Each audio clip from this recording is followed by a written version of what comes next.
Hello বন্ধুরা, বরাবরের মতো আবারও হাজির হলাম আরও একটা ফোন নিয়ে। এই ফোনটারও সেই একই প্রবলেম যেটা আমি গত ভিডিওতে দেখিয়েছিলাম ভিভো ফোনে, যে অটো রিস্টার্ট চালু হচ্ছে বন্ধ হচ্ছে, বাট চার্জার লাগালে কিন্তু সেই ক্ষেত্রে সেটা ওকে ছিল, কিন্তু এই ফোনটার ক্ষেত্রে একটু ব্যতিক্রম। এই ফোনটা কিন্তু চার্জার লাগানোর পরও কিন্তু এটা প্রপারলি অন হয় না।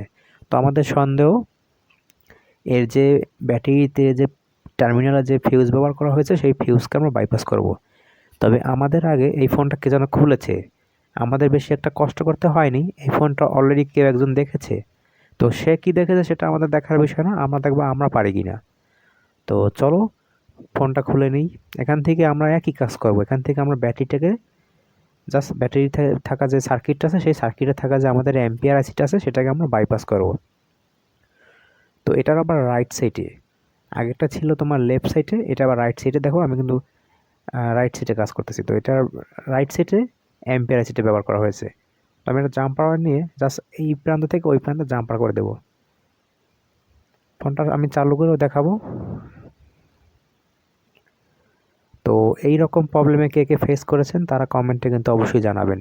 আর কে কত টাকা দিয়ে ঠিক করেছেন সেটাও বলবেন।